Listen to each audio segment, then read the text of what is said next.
Hi guys, it's Cameron from the Mighty Blues and welcome back today to another live stream. Welcome back to the game preview for Everton versus Chelsea at Goodison Park on Sunday at 4:30. Another Sunday game, another game of football really for us to not get excited about as Evertonians. Obviously we're playing Chelsea fighting for their position in the top, I was going to say top 5, but you know what? They win against us, the third game in hand, obviously, because there's FA Cup fixtures on this weekend. I think they go on the same points as Arsenal, so Chelsea realistically are fighting for the top 4 spot, if you think about it. Everton obviously just 9 points now above the relegation zone, really need to start scraping up some points from absolutely anywhere. Obviously massively bottling a 2-0 lead against Newcastle at St James's Park last week, a game where we should have easily won it at half time. We were all sitting back thinking, you know what, we've won this game, and then of course Everton done an Everton and that was it. Then we lost the game 3-2 and again another loss to the record. Listen, for me, we spoke about the Newcastle game on Monday, obviously in the game review. We spoke a little bit about it on Wednesday as well in Wednesday's team. It just wasn't good enough. It just was not good enough whatsoever, and that type of performance in the second half, that type of capitulation that we saw on last Saturday, it's just not good enough. It just really isn't good enough whatsoever. And you know what? Listen, I can see it happening again at some point because I've seen it before. I've seen it, you know, with previous managers, and now I've seen it with Marco Silva. I think for me, we mentioned it on Monday. We mentioned it as well on Wednesday. There's something. For me, it's just the mentality of our football club runs deep, and I don't think it's necessarily all the manager's fault. I really don't. I think something going on in our football club. There's a mentality in our football club that just lingers and has done for years and years and years, that just is negative and just isn't a winning mentality whatsoever. And you can tell that as soon as that first Newcastle goal went in last Saturday, the heads just dropped and that was it then. It only looked like the game was going to go one way, and that was a Newcastle win, and that's just purely not good enough for me. John says, happy St. Paddy's weekend, Cam. Happy St. Paddy's weekend to you too.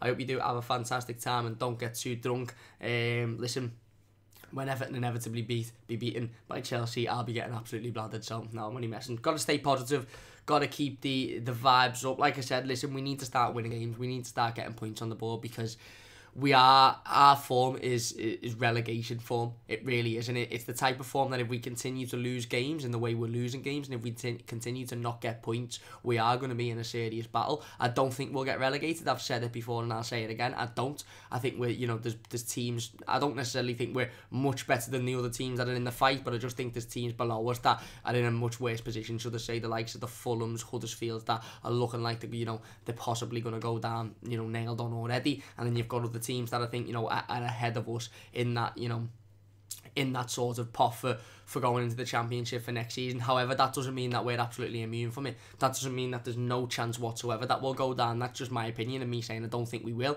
If we don't start winning games of football, and if we don't start, performing how we should be performing and keeping 2-0 leads against sides like Newcastle, who really aren't that fantastic, then we could be dragged into it unexpectedly. And listen, being 9 points above the relegation zone isn't by any means necessarily safe.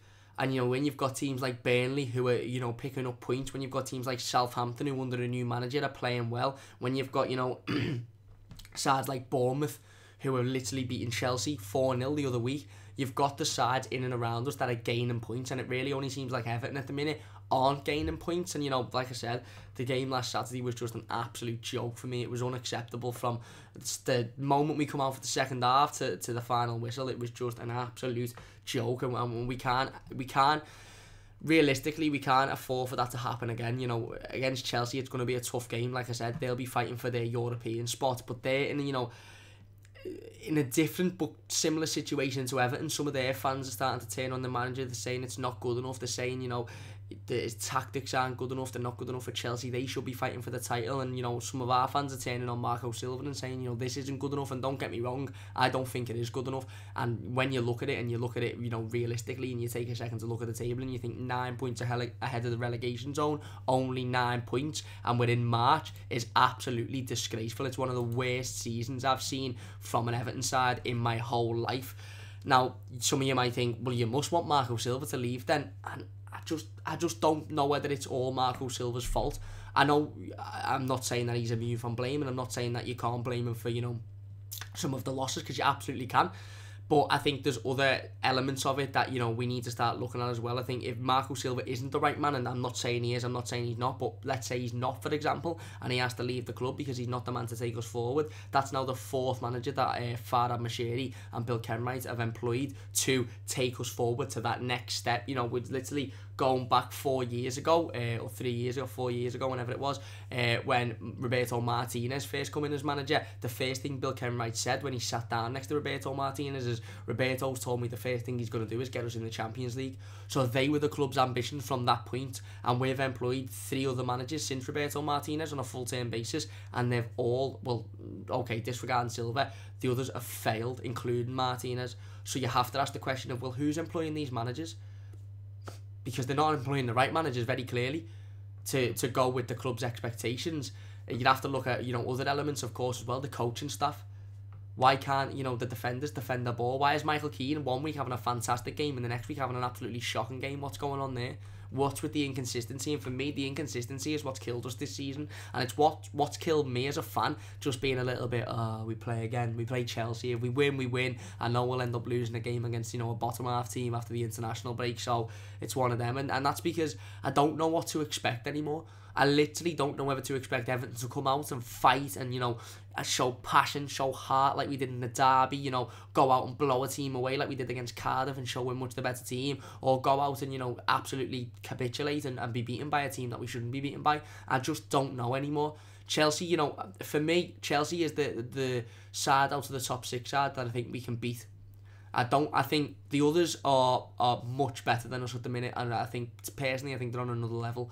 But I think Chelsea are the team that we're closest to, and if we were going to beat any of the top 6 sides, I think Chelsea are that side. You know, they can concede goals, they can leak goals. Defensively this season, they've been poor at times. Yes, they'll score. Yes, they've got some fantastic players, but like I said, they can definitely leak goals. They've got arguments going on around the back. The goalkeeper refusing to take a management instruction. It's very clear that there's some players in that Chelsea dressing room that aren't playing for Maurizio Sarri and do not, you know, like his style of play. You've seen that in the final when Kepa refused to go off, and I thought that was absolutely disgusting.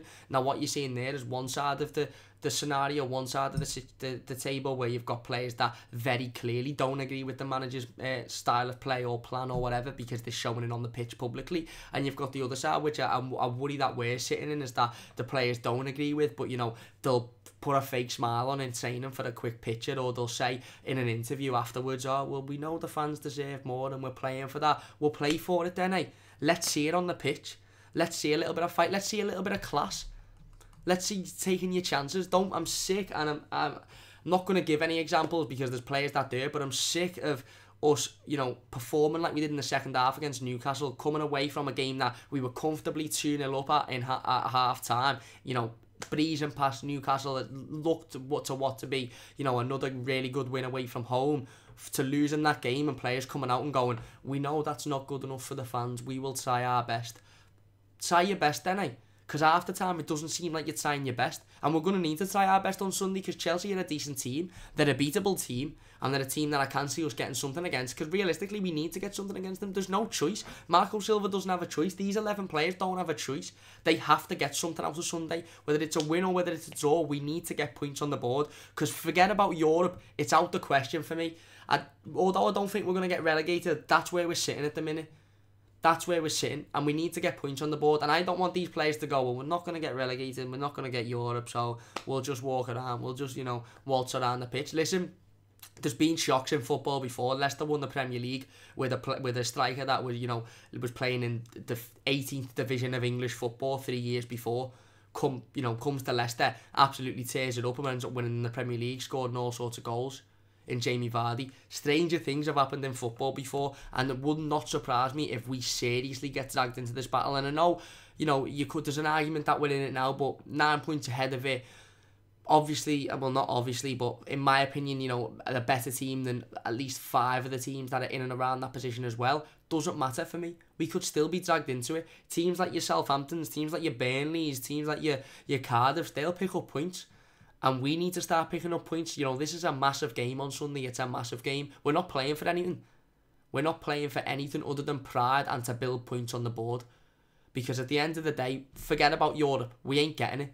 We're not good enough to get it. And personally, I said it on Wednesday's team, I don't want it. I don't want to finish 7th and end up having to start playing European games in July. End up having to have 22 players that can play consistently week in, week out, playing on a Thursday and a Sunday, cocking your whole schedule up. We've barely got 11 players good enough to play in the top flight of English football. Never mind having to have another 11 players that can play 3 days before in bloody Russia or Ukraine or the arse end of somewhere else. We aren't in a position, and whereas for the short term you might think European football, yeah, we can go away, we can watch Everton, because that's what I got dragged into. I thought I want to finish 7th because I want to go and watch Everton in these mad countries like I did a couple of years ago when we went to Croatia, when we could go to France, when we were, in the group stage under Martinez, and we were going to Krasnodar and places like that, and you were going to watch Everton all around the world in some really nice countries. For the short term that's fantastic, but for the long term you've got to realise what it done. And in that season it knocked us back. And in the season with Koeman, when we finished 7th, and we had to start playing in July, and we had to play qualifier in Croatia, and we didn't even end up making it out the group, it cocked our season up and it took us back. So whereas in the short run it might seem like a great thing to be in Europe and going around the world seeing Everton, in the long run it's not. It only takes us back another 3 steps for me. It's 1 step forward, 3 steps back. So I'd rather not be in it. I'd rather finish 8th or 9th and then go again in the summer. Let's see where we are in the summer. If the club decide that Marco Silva's not the right man, then so be it. One person for me has got an absolutely massive summer, and that's Marcel Brands. Marcel Brands has got one of the biggest jobs on his hands he'll ever have, and he needs to come through, because Everton fans, including myself, have been very complimentary to Marcel Brands this season. Very complimentary to him, saying he's doing his job fantastically. He's brilliant, he gets the same with the fans, blah blah blah. For me, this is where he earns his cash now. This is where he earns his dough. This is where he earns his wage this summer. It does. He needs to go out and he needs to say, and he needs to identify the players he needs, the positions he needs to strengthen, and he needs to go to Machiri and Kenwright and say, bang, I need 300 million. I'm getting him. They're coming in and they're going to improve this team massively, and we're going to finish in the top 6 next season. And then us as fans need to be told that, because what I don't want in the summer is for us to be in a similar situation to we are now. Maybe sign a couple of other players, but then we're leaning on the assumption, well, did Marcel Brands not do his job properly, or hasn't he been backed by the board? So if Marcel Brands comes out and says, I need this, and this amount, and the board go, no, I want to know. So then at least we know, all right, the problem's the board, they're refusing to give him what he wants. Or, okay, maybe Brands isn't doing his job properly. It's a massive job for Marcel Brands in the summer. Whether Marco Silva's here or not, it's irregardless. It's a massive job for Marcel Brands. We need a striker. And when I talk striker, I don't mean, a player that's doing all right in another league in Europe. A player that's proven in the Premier League and will score you 25 to 30 goals a season. We let one go. We need to re-sign one. We need a right winger. We need a right back. Possibly need another centre-half. We'll need another central midfielder or 2, because I think it's Gay's going, and, Andre Gomez, we'll speak about him in just a minute. He's been talking about his future at Everton, but nothing's guaranteed that he'll stay. We need to start bringing players in, and that's where Brands will earn his money for me. And listen, like I said, I don't think we'll get relegated. I don't think we'll get European football, but stranger things have happened, and if we start to think we won't get relegated, then we may be dragged into a fight that we don't want to be in. I'm just going to tweet this team out to everybody on Twitter, knows we are live. Come over and have a watch if they want to.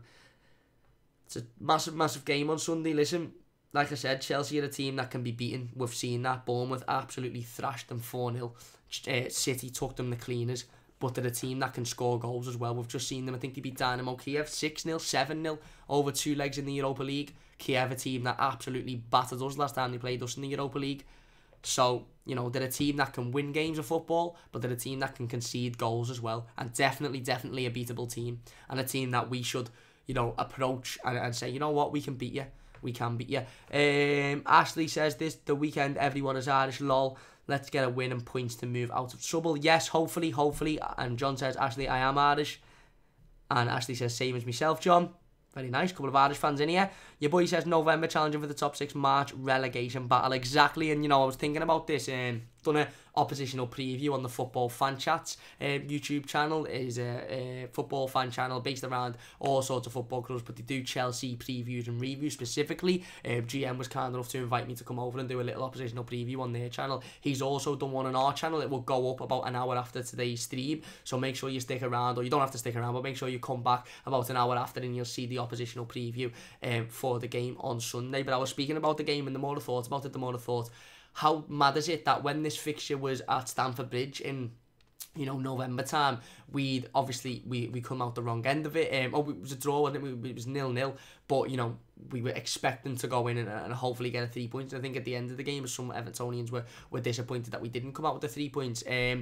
But, you know, how mad is it that you had that game where we were challenging for the top 6, we were looking really, really good, we were in a positive position, Chelsea challenging for the title, and now, you know, we're dangerously close to a relegation battle and they're only challenging for the top 6. Both teams have sort of only gone that way in that time. For me, obviously Chelsea are in a much better position than Everton at the minute. Obviously Chelsea, you know, if they win this game, are right in the mix for the top 4. But listen, it's just strange how we can go from, you know, the reverse fixture, the position that we were in, everything was looking fine, you know, we were getting results on the board, we were beating the teams you'd expect to beat, and, you know, the games against the top 6, we weren't winning, but we were at least putting a fight in, and you could see clear improvement. You know, we've gone from November time where you could see clear improvement, you could see the squad improving, you could see what Silva and Brands were trying to do, to now where I think, you know, some games I just feel like it's 1 step forward and 2 steps back sometimes. And, you know, the game on Saturday against Newcastle, it felt like 1 step forward and bloody 25 steps back, and that's just not good enough for me. Ashley said, with Chelsea, West Ham and Man U, all difficult games, we need points to show. Exactly, and there's no reason why we can't beat, well, there's no reason why we can't beat West Ham, definitely, and there's no reason why we can't get 3 points on Sunday against Chelsea and, you know, put a fight in against United. Obviously, games at home, Chelsea and United, we need to be bringing the atmosphere as fans. The players need to be bringing the heart and the passion. Marco Silva spoke about it in his pre-game press conference today. He said, listen, the atmosphere could be key. The fans didn't deserve that loss on Saturday. I know it's the same sort of stuff. It's the same as the players. The fans don't deserve this, blah, blah, blah. But he said the atmosphere could be key. And for me, the club have to do their part now. Play the sirens before Z-cars. Let's get everyone running. Let's have, you know, a tackle thrown in the first 5 minutes. Let's have the players showing that they care. Let's have the players showing a bit of passion, showing a bit of fight. And then the fans will bounce off that. And the fans will go, okay, we're going to get involved as well, because we need points on the board. We mightn't be playing for European football, but at the end of the day, we, you know, our arse is dangerously close to the lava at the minute. We're simmering. We are simmering. And if we lose, you know, more points, we'll fall into that lava and we'll have a burnt arse.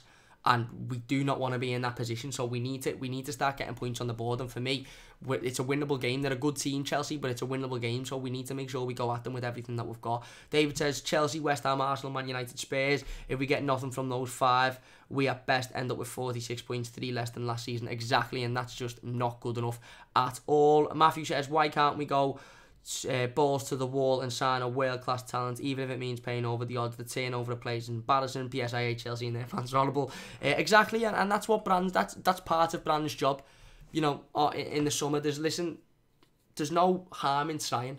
And you know, if you don't attempt to sign a player, you're not going to sign him. So why, I'm not going to name a name, because I know people will laugh and say, you've got no chance, why would he ever go to Everton? But why not go at a world-class centre-forward and go, bang, 90 million, you can have 200 grand a week, come and play for Everton? Because that world-class centre-forward might go, you know what, I wanted to play in the Premier League for a while, I've looked at the teams and I've thought I probably won't get in any of them top teams. Yeah, I'll go to Everton and, you know, we'll see what happens there, and I'll be the top dog there, I'll be on the most money, I'll be loved by the fans, and I've got the quality to take them to the next step. Who knows? But if you don't approach teams for that, if you don't approach players for that, it's never going to work. If we just settle and go, oh, well, you know, there's our top 5 targets, but we'll never sign them, so we'll just settle with 6. No, you go for 1. If he laughs in your face, sweet.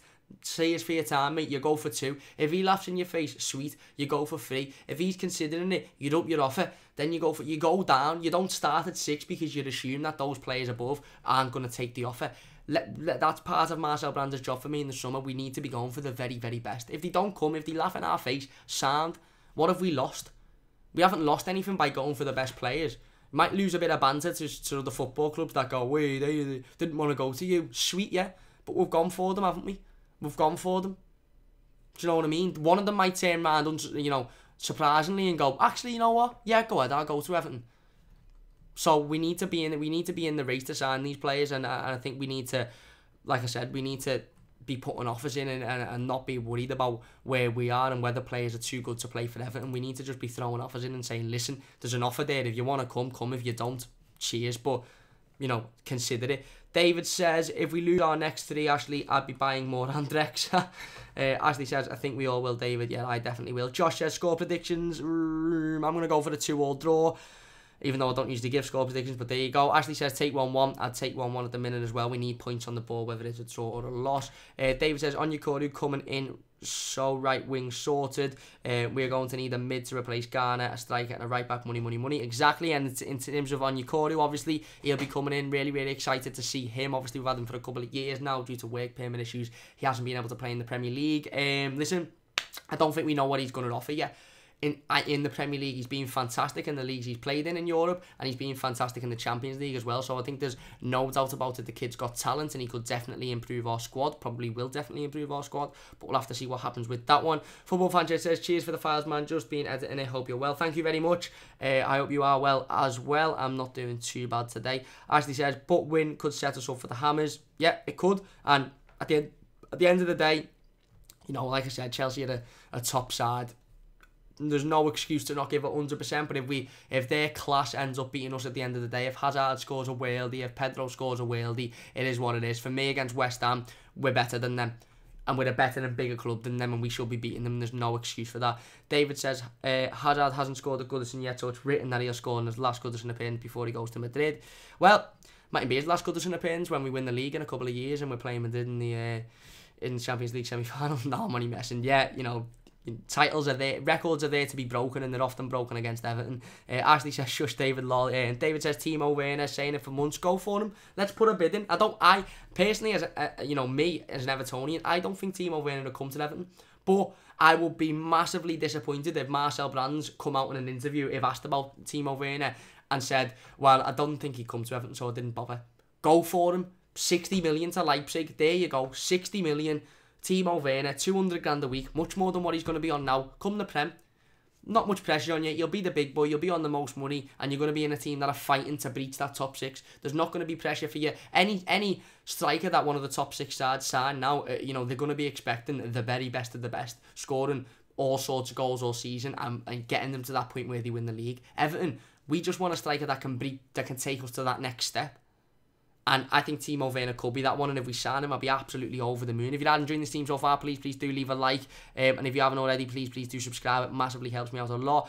Matthew says, Cardiff have City, Liverpool, United and Chelsea, and are 9 points behind us with 8 games left. Don't sweat it, Cam. This season is a write-off, unfortunately, so uninteresting. Yeah, like I said, I'm not sweating it. I don't think we'll get relegated. I think you've hit the nail on the head there. This season is a write-off. It's done for me. It is done, and that's why I'm not getting too excited about the game on Sunday, because although we need something out of it, and ideally we need to win, we could, beat Chelsea on Sunday and then get beat by West Ham. The inconsistency for me is what's ruined it this season, because, the performances against your Liverpools at Anfield, the performances against your Liverpool at Goodison, the performance against your Burnley at Turf Moor, the performance against your Cardiff a couple of weeks ago, you can get excited about them, but then inevitably when you're beaten in a game that you shouldn't be beaten the next week, it all means nothing. So for me, this season is a write-off, and we just need to, see where we are in the summer, and like I said, improve on the players that we've got and go from there for me. David says Icardi is another, though he has an attitude problem. Yeah, but he's an absolutely fantastic striker, and if we could sign him, I'd be over the moon with that one as well. Helpo says, not really about Everton, but what do you think of the Kepa, I'm not going to try and pronounce his last name, situation a couple of weeks ago? I think Chelsea should have handed him a 5 to 10 match ban. And Helpo also says, and to let Willie play for a couple of games to prove himself. I understand Chelsea has transfer window bans out, but that is not a way to teach your own coach. I think it's disgraceful, mate. I think it's absolutely disgraceful. I think the lad's got no respect whatsoever. To be a kid coming into the Premier League, to be given that opportunity by such an experienced coach and to throw it back in his face, and then to add to that, to be absolutely shocking at saving penalties and to basically lose your team in the final, it's absolutely disgusting, and I agree. If I was Maurizio Sarri, I'd have said to him, personally, I'd have said, you're sitting on the bench till the end of the season, mate. Whether Caballero's good enough or not, you're coming in, you're stepping up, Caballero, no choice. And Kepa would be sitting on the bench for the rest of the season, because I think it's absolutely disgraceful how we treated Sarri. James says, how you doing, pal? I honestly feel like we should have signed Giroud a couple of years back. I'm okay. I hope you're doing well yourself. And yeah, I agree. He's firing on all cylinders at the minute for Chelsea, and would have been fantastic for Everton. Ashley says definitely Jamie would definitely have had more game time for sure. David says Giroud misses, wouldn't let him. Fair enough, maybe. And LFC Boyer says hi. Jamie also says, when are you doing the zip slide, mate? It is on the 30th of March, Saturday the 30th of March. I believe it's in 2 weeks tomorrow. I've still got the Just Giving page down below, top line of the description. If you've got absolutely any spare pennies whatsoever, anybody watching this team, anybody watching this YouTube video, I would massively appreciate if you could go over and donate. All funds going towards Everton in the community. Absolutely fantastic cause. And yeah, I'll be ziplining over Goodison Park in a couple of weeks' time, filming it, so you can see my scared face, basically, to have to zipline over a stadium that is over 100 years old. And I'm not really confident because, listen, at the end of the day, the performances I've seen at Goodison Park recently tend to say that things fall apart quite easily. So hopefully I'm alright. No, I'm only messing. I'll be fine. But yeah, it's in a couple of weeks. And Jamie says, good luck with that, pal. Thank you very much. LFC Boy says, LCFC, not LFC, F Liverpool. Oh, did I say LFC? LCFC, but yeah, sorry about that. Yeah, I agree. F Liverpool, I agree. Anyway, we'll talk about my predicted starting 11 now. I'm sure you've noticed it. There's a couple of players in there that weren't in there against Newcastle, and there's a certain player in there that I think a lot of fans will have taken out of their predicted starting 11 or will not want to start, but I'm going to give my reasons as to why he is in that team. So we'll start from the back. As per usual, I say it every week, in goal number 1, Jordan Pickford. It's usually followed by, that's a say it. I'm going to remove that part of the sentence now. Listen, for me, I understand every single Evertonian that says Jordan Pickford should be dropped. I understand every single Evertonian that says Jordan Pickford, he's got the game on Saturday was absolutely disgraceful. The way he approached it was a disgrace, and he should face punishment now. He shouldn't be in this team. We should give Stecklenburg or João Virginia the go, and Pickford should be made to understand his his errors and made to be punished for them, because. And I agree. At the minute, at Everton, Jordan Pickford's got no competition. There's a massive gap, and Network Michael D spoke about it in his game preview to this game. I think the issue that we've got in this situation at Everton is the gap between Martin Stecklenburg and Jordan Pickford is so unbelievably big. It's so significant that it's tough to take Jordan Pickford out, even when he's had a game like he's had against Newcastle, because Martin Stecklenburg is just poor. For me, he's nowhere near good enough to be a Premier League goalkeeper anymore. Maybe he was back in his day, but anymore he's not. João Virginia hasn't had a minute's game time in the Premier League, certainly not for Everton. So it's going to be tough for him to come in and say, yeah, 9 points from the relegation zone, could be in a battle. Go and save us some goals, fella, against Chelsea. You've got the likes of Eden Hazard, Giroud scoring on all cylinders, some really, really good players. So for me, again, this is a mix of a team that I'd like to see and a mix of a team that I think Marco Silva will go with. This is more what I think Marco Silva will go with. I think Jordan Pickford will keep his place. This is again a job for Marcel Brands in the summer. We need a number 2 goalkeeper that is more than good enough to challenge Jordan Pickford for his place. Because in a situation like this, we need to be confident in saying, right, Jordan, you're going to come out for a game or 2 now, because then performances weren't good enough. And you know what? We're going to bring, example, Nick Pope in.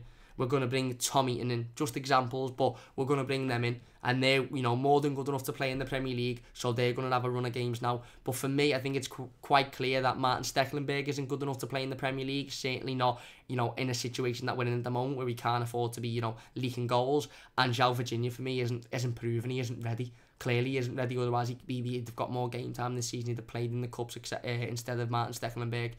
So for me, Jordan Pickford starts. I think that's the side that I think that's the decision that Marco Silva will make, despite the absolute calamity against Newcastle, despite his mistakes, despite his attitude, which was what I was most annoyed with during that game. Listen, I can forgive a goalkeeper mistake. I forgive the mistake at Anfield. It happens. I can't forgive going into a game thinking I'm going to winding the opposition fans up more than my own performance for the team I'm playing for. He focused more on Newcastle than he did at Everton last Saturday, and that isn't good enough. And if there was a good enough number 2 behind him, he'd be out the side for me, but there just isn't. And there's no point in trying to prove a point and taking him out and putting Stecklenburg in for Stecklenburg to then have an absolute shocking game of football, concede 3, and then you go, we'll look at the situation we're in now. You just have to say to Pickford, listen, that was fucking shite last week. None of that shit this week. Get your head in gear now. Don't want you smiling at the fans. I don't want you thinking you're the best thing since sliced bread. Get your head in gear now. because if you don't start getting your head in gear between now and the end of the season, we may look for a keeper to come in and replace you. Never mind a strong number 2 for competition. You may become the competition.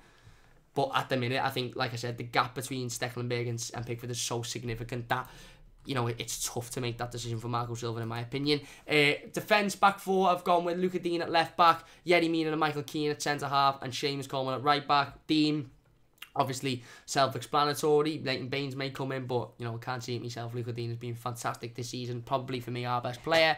Yerry Mina coming in for Kurt Zouma. Obviously, Kurt Zouma is ineligible to play because it's his parent club against Chelsea. Exactly the same as it was in his reverse fixture. The reverse fixture, actually, at Stamford Bridge a couple of months ago. Yerry Mina had an absolutely fantastic game. Defended everything that come at him. Was fantastic in the air. You know, seemed to improve our defensive methods in the air. Obviously, he's played since and he's had a couple of calamities since, but I think it's nailed on. Marco Silva said in his pre-game press conference that the only 2 players that are unavailable for Sunday are Phil Jagielka due to an injury, and Kurt Zouma obviously due to being ineligible. So that's 2 centre half there. So I think it's pretty much nailed on that Yerry Mina will start. Michael Keane next to him again, of course. Listen, I think Michael Keane's been quite inconsistent over the last couple of weeks. Had an absolute fantastic game against Liverpool, but then had a bit of a shocker against Newcastle. But like I said, there's literally no other centre half to come in. So I think it's pretty much just going to be them 2 that are going to play now. Obviously for this game, Kurt Zouma will become eligible again against West Ham, and we'll see what decision Marco Silva makes then. Obviously, I dare say it'll be dependent on how well Yerry Mina plays. I've gone for Seamus Coleman at right back. Now, we don't quite know the status of Seamus Coleman at the minute. Marco Silva didn't mention it in his pre-game press conference. He said that everyone's fit, so we can only assume that Seamus has gotten over that illness. Obviously, he was taken out of the matchday squad, you know, 5 minutes before kickoff last Saturday due to an illness. John Joe Kenny come in, and for me, John Joe Kenny had his worst game in an Everton shirt. I thought he was shocking. Again, I'm not going to, you know, jump on his back too much. He's still a young kid. He's still learning his trade, but positional wise, the lad needs to work on it, because, you know, if his positioning is going to be that poor, he's not a Premier League right back for me.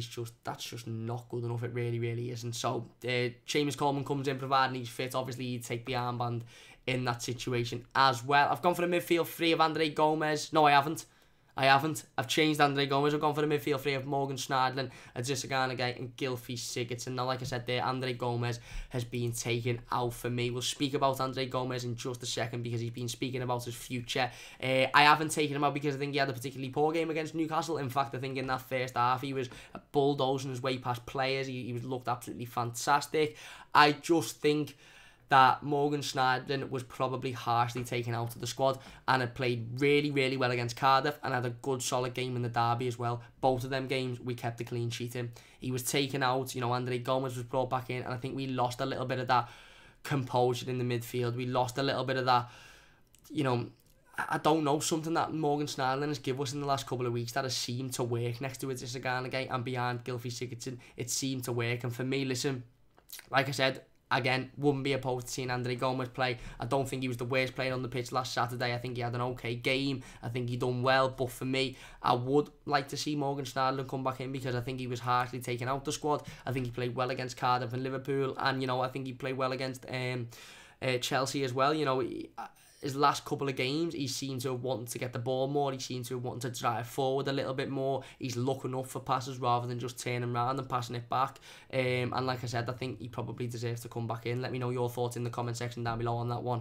Of course, I've gone for the Adrissa Gueye again next to him. Again, pretty self-explanatory. Mightn't be here next season. Probably dare say a player that Marcel Brands is going to have to look to replace next season. Gylfi Sigurdsson in the 10. I think Gylfi Sigurdsson, again, pretty much like everybody, started the game okay last Saturday, and then, you know, looked poor in the second half. He was pressing well. He was pressing well against Liverpool as well. But let's be honest, there's nobody really that can play in that position that realistically Marco Silva's going to put in over Gylfi Sigurdsson. So he starts. And then I've gone for Richarlison on the right, Bernard on the left, and Dominic Calvert-Lewin up front. I thought Bernard played well against Newcastle. Again, pretty much a similar situation for every player. Everybody tailed off in that second half. Everybody had a decent first half. Obviously, Richarlison bagging the goal didn't really do much, but at the end of the day, he was in the right place at the right time. And at the minute, he seems to be the only player. Him and Gylfi Sigurdsson seem to be the only players at the minute in this squad that are in the right place at the right time. Dominic Calvert-Lewin, more of a player that gets himself into the place and, you know, gets himself on the end of headers. But I think Richarlison is on the end of those scrappy balls that nobody else really is. So he starts for me. Bernard, like I said, again, I think, you know, at the minute in better form than Theo Walcott, at the minute offering us more than Theo Walcott, so therefore he comes in for me. And Dominic Calvert-Lewin, an absolutely fantastic header against Newcastle. Again, I thought he had a good game against Newcastle. Listen, I just think he's our best striker. I think probably on form he's our best player at the minute, if I'm being completely honest. And I think he 100% deserves his opportunity to start. So let me know what you think on my predicted starting 11. Let me know if you disagree with anything. Do you think Jordan Pickford should come out the team regardless of how good Martin Stecklenburg is? What do you think about me putting Morgan Schneiderlin back in? And if you were to put Morgan Schneiderlin back in, who would you take out? Would you take Gay out? Would you take Gomez out? Let me know your thoughts in the comments. And who would you play at the front three? Would you keep Richarlison in? Would you keep Bernard in? Would you keep Dominic Calvert-Lewin up front? Let me know in the live comments if you're watching it live, and let me know in the comments of the YouTube video if you're watching this as a video afterwards. Where are we up to now? Jamie says, "No, you'll be sweet, man." Yeah, I'm sure I will. I'm sure I will. Matthew says, Millwall are one game away from an FA Cup semi-final. That could have been us. Exactly. And they've had some easy, you know, couple of games as well since we played them. LCFC Boyer says, how is Pickford's T-Rex arms? Not great at the minute, I must admit. Ashley says, hardcore starting for Gomez. He did play well in previous 2 games. Exactly, and that is my that's my reasoning there as well. David says he's a tit, LCFC, and Matthew for VAR. Yeah, VAR obviously coming in next season. Maybe with it being in the FA Cup quarter final, if VAR had been in, maybe we'd have still found a way to capitulate in that game as well.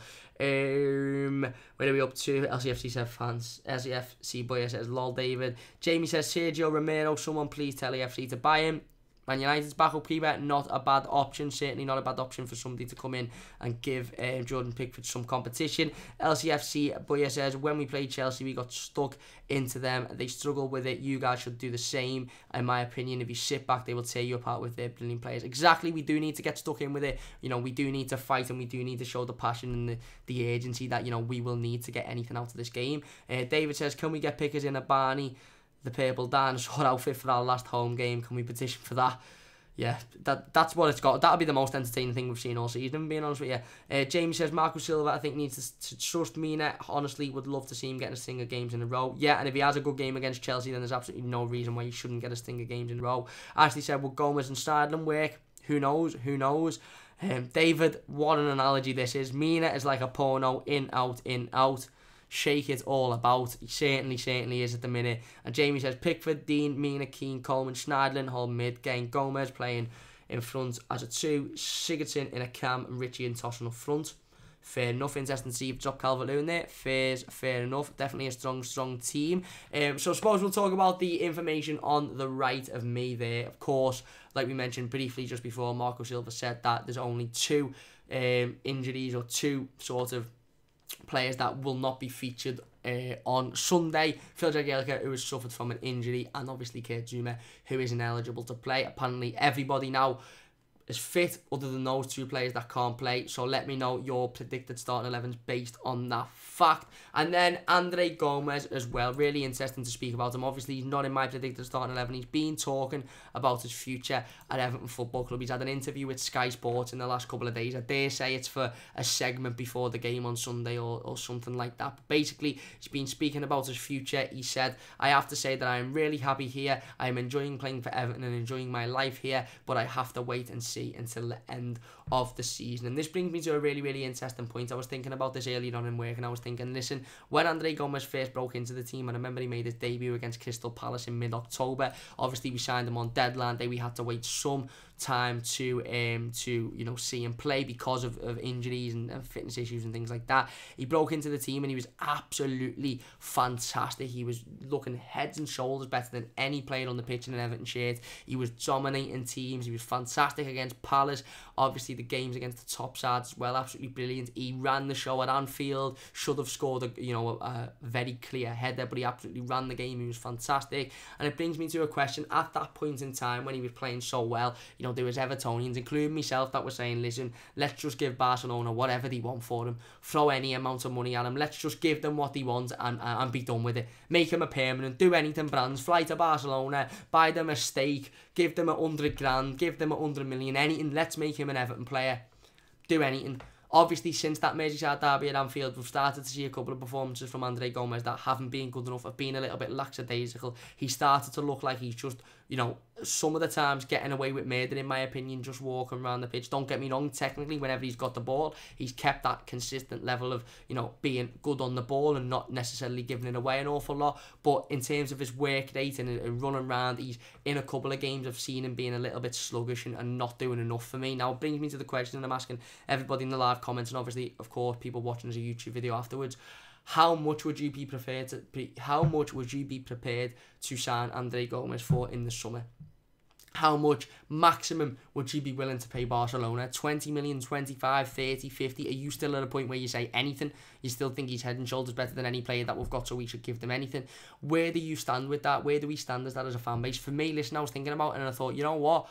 I wouldn't give them over 50 million for him. In fact, I probably wouldn't give them over 25 million for him, because I think, although he's a good player, there's better players out there, and I think as soon as you start getting into the 50s and the 60s, you could spend that on a striker that could come in and score 20, 30 goals a season. So let me know in the live comments down below if you're watching this live, and if you're watching this YouTube video, let me know your thoughts in the comments. How much maximum would you pay for Andre Gomes? Obviously, it's quite clear by his interview that Gomes is enjoying his football, he's enjoying his life at Everton, as he says, but obviously media trained, as all footballers are these days. He's not ruling anything out. He's saying, listen, we're going to wait until the end of the season and we're going to see what happens. He's basically saying, I want to see what Barcelona say to me. I want to see if I'm in their plans, and I want to see what Everton say in regards to, you know, wages. I want to see what Barcelona say they want for me, and I want to see where I'm at the end of the season. Again, it's a typical media-trained football answer. It's him saying, yeah, I'm really, you know, it's sitting on the fence, and basically it's, yeah, I'm really enjoying this,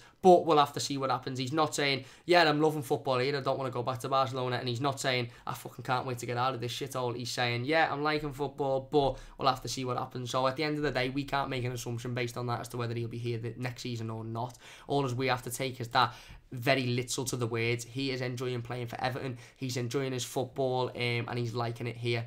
And I think this deal all depends on what Marcel Brands and what Everton are willing to pay for Andre Gomes, and whether the player at the end of the season makes that decision to want to stay at Everton Football Club. It'd be really interesting to hear what you guys think about that. Jamie says, this time made a new Instagram account. Has he? I haven't got Instagram, but I've seen he made he's back on his Twitter account with the Al Banter. Jamie says, Gomes and Mina weren't meant to be swapped for Pogba.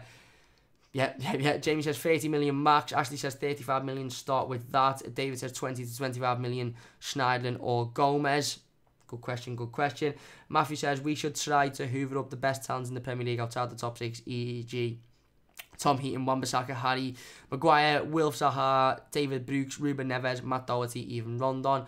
Yeah, I agree, and I think the likes of maybe Heaton, David Brooks is a really, really good player. I'd be, you know, made up if we signed him. I think, you know, realistically, you know, we could sign them players. I think the likes of Wan-Bissaka, Maguire, Ruben Neves, Zaha, they'll be in the eyes of the top six sides, and I think they're players that will absolutely not bat an eyelid at Everton if they know any of the top six sides are into them. Jamie says, Rondon, are you mad? Listen, he took his goal well against us, and at the minute, you know, I wouldn't necessarily go for Rondon. I want to go for somebody better, but he's probably a better option than anything we've got. And Jamie says, defo mad. Listen, an opinion's an opinion, and we're all entitled to one, and everybody's opinion is as fair as each other's. So yeah, let me know about the Andre Gomes situation. It'll be really interesting to hear what you guys think. And alternatively as well, on the other hand, Kurt Zouma, obviously our only other player on loan. He hasn't come out and said anything about his future or anything, but what would you be prepared to sign Kurt Zouma for? How much would you be prepared to give Chelsea? Or, again, with Gomes or Zouma, do you not want them? Would you just send them back and say thanks for your time, but, you know, we're not interested in you, we need to go for someone better? Let me know your thoughts, of course, in the comments section down below. So I suppose just to summarise this team really for Sunday's game, listen, it's a winnable game. It is. Chelsea can be beaten. They've been beaten before by sides in and around our position. They've been beaten heavily before, 4-0 to Bournemouth. They've been beaten against, obviously they got demolished against Manchester City as well, but that's a different story. But they can concede goals and they can be beaten. But equally on the other end, they can absolutely thrash teams if teams allow them to play their football. They've done it in the Europa League, you know, literally yesterday and last week against Dynamo Kiev, or the week before last, absolutely thrashed Dynamo Kiev, something like 6-7-0 in aggregate. So let me know your thoughts on the game, of course. But for me, we need to fight.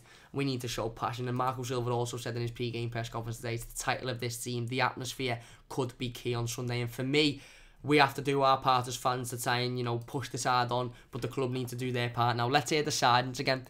Let's hear the Sardines again, because you know what? We've got fuck all to play for. We've got nothing to play for, so let's hear the Sardines again. Let's get excited about seeing the lads come out of the tunnel. Let's hear Zed cars at half-time again, and let's make the atmosphere what it was in the derby, because we need to push on and we need to start getting points, because at the end of the day, 9 points above the relegation zone is not acceptable whatsoever. I don't care who the manager is. I don't care what your stance is. It's not acceptable whatsoever for a club like Everton Football Club. We need to start getting points on the board, and it starts on Sunday for me. Don't get me wrong, we mightn't necessarily win the game. We mightn't even get a draw out the game, but we need to start getting points on the board, and for me, it starts on Sunday. It's not going to be an easy game. It's going to be a tough game. Chelsea, of course, if they win, are right in that battle for the top four, anyway. So we need to make sure we come out, we show fight, we show passion, we take our chances, and we don't give them any respect. We don't give them anything. We just go, you know what? We're going to come out as hard as we can. We're going to fight, we're going to show the passion, and we're not going to allow you to play your nice football. The fans are going to be on with us. The fans are going to be there. We're going to be cheering us on, and we're going to, you know, show the fans that the money that they're paying is worth it. And, you know, that's what we need to do on Sunday. I'm not convinced we'll get anything out of the game, if I'm being completely honest with you, but again, like I said at the start of the season, there's not much choice, to be honest. We need to get something out of the game, because we can't keep, you know, not gaining points when we're so dangerously close to a relegation battle. Matthew says, as a backup, he's better than anything we've got. Fair enough. I don't really think you could argue with that, to be honest. David says, Heaton 35, Basaka 60, Maguire 35, Zaha 60, Neves 50. Where is Usmanov's wallet? Again, another really, really interesting topic. We'll see if Mr. Usmanov comes out the curtains in the summer. Jamie says the scouting setup has to change at Everton. David Luiz should be targeted early. If you get him in a bad mood, he has a nightmare 9 times out of 10. Exactly. So let's target their weaknesses. Let's target their defence. Let's put pressure on Kepa. Talking about the Kepa situation the last couple of weeks, their fans are on him for saying, you know what, you refused to go off and then you made a couple of howlers in the penalty shootout. Let's put pressure on Kepa. Let's put pressure on David Luiz, because you're absolutely right, Jamie. He can have a howler. He can have an absolute howler, so let's put pressure on them. Let's put pressure on their defence, because that's their weak point at the minute, their defence. Let's not give the likes of Hazard, Pedro time. Let's not give Kante all the time he wants on the ball. Let's put pressure on them and let us dictate the play. Let us decide what happens in the game of football. Because we decided against Newcastle, we decided that we were going to let the game go, and we were going to just drop our heads and give them the win, and that's what happened. So we need to do a similar thing. Obviously, not do a similar thing in terms of let them have the win and drop our heads, but we need to decide how this game goes on Sunday. And at the end of the day, we need to start getting points on the board, and that's it for me. Where are we? Matthew says, David, if we got them 5 players plus a top striker, we'd be a top 4 club. Fair enough. Jamie says, I would rather buy Arnautovic over Rondon. Matthew, I don't like Arnautovic's attitude, if I'm being perfectly honest, and, you know, I think he's a good player, but I wouldn't have him anywhere near Everton just because of his attitude. And David says, kill Jorginho, give him room when we're done. Yeah, let's mark him out the game as well, and let's make sure he hasn't got his room to complete his 17,000 passes he likes to do a game. Ashley says, all these players would be great, but even if we did, we're all forgetting one thing: the agents will have them moved on and get the heads turned, as what happened with Barkley and Lukaku. That's why contracts are not worth paper they're printed on. Fantastic point, Ashley, and a really, really good point to end the stream on. Exactly. Listen, a player might turn around and go, you know what, I'd be interested in a little move to Everton there. Wan-Bissaka might go, you know what, it's a step up, it's a team that are fighting for the top 6, it's a good place to develop, and his agent might go, yeah, but Chelsea want you there. And that player mightn't think about the fact that he'll sit on the bench week in, week out. He might go, oh yeah, sweet, I'll go there. And it's a really, really good point at the minute. Contracts aren't worth much in football, because you see players signing 5-year deals and 2 months later in the next transfer window they're gone. So an absolutely fantastic point there, Ashley. Thank you very much for that one. Matthew says, Arnautovic is a prick, would never take him at Everton, seems like a terrible bloke. I'm in agreement with that one. And Jamie says, we need attitude at Everton, mate. We do need attitude, but I think there's attitude and there's players that think they're bigger than the club, and I think that's the problem we had with Lukaku, and I just fear that would have a similar problem with Arnautovic. But anyway, that is going to do it for today's stream. Please do leave a like if you have enjoyed. Subscribe if you're new to the channel as well. It really does help me out a lot. Like we mentioned a little bit earlier on the stream, I will be doing the Goodison Zips lad on Saturday the 30th of March. I've left the Just Giving page down below. You can go and donate any pennies that you've got spare, if you can, if you want to, it will be massively appreciated. All funds and all money raised and earned going towards Everton in the community of course, every single penny will be going to there, and I'll be filming the day, and you'll get to see me zip slide across Goodison Park. But that's it for me today. A massive game on Sunday. Jamie says if he feels loved, he repays, mate. Fair enough. Would he come to Everton? That's another question for that one as well. But anyway, that's going to do it for me. A massive thank you to everybody for watching. A massive thanks to everybody in the live comments for all of your inputs as per usual. Another fantastic scene, man. I can't thank you enough for taking time out of your day to come and watch me talk about Everton. A massive thanks to everybody watching as a YouTube video as well. Again, it really does mean a lot to me. Leave your comments in the comment section down below about everything that we have spoken about. Do you agree with my predicted starting 11? Do you think Pickford should come out regardless of how good Martin Stecklenburg is? Do you think Morgan Schneiderlin deserves to come back into the team? And what do you think about Andre Gomez and Kurt Zouma? Would you sign them, and if so, how much would you be willing to pay maximum for those two players? But that's going to do it for me. A massive game on Sunday. Need to start getting points on the board, and yet, for me, there's no other option other than to either win the game or, draw. But for me, realistically, win the game, because we need to start getting points on the board. The position winning in the league isn't good enough, and there's going to be teams around us, teams below us, that will pick up wins, so we need to start getting our ass into gear as well. I'll obviously be back on Sunday for my instant match reaction to the game, so don't forget to join me straight after the game for that one, and then I'll be back on Monday at 6:15 once again for the full game review. It'll be interesting, and hopefully it is a positive one. Matthew says, enjoy this, Cam. Have a good night. Thank you very much, Matthew. You too. I hope you all have a fantastic weekend. James says, all the best, pal. All the best to you too. David says, do you take Bitcoin? I don't think they do. I'm not too sure. You'd have to go on the Just Giving page and see what type of payments they take, but I'm pretty sure they don't take Bitcoin. And Ashley says, let's go Blues on Sunday. 100%. Let's hope we can get a result, because we badly need one, because we need to start getting points on the board. It's not about playing for Europe now. It's about playing for pride and playing for getting out of what could be a horrible situation that we may end up falling into at the end of the season. But anyway, that's going to do it from me. A massive thanks to everybody for watching. Please leave a like if you have enjoyed. Subscribe if you are new, and I'll see you soon on the Mighty Blues.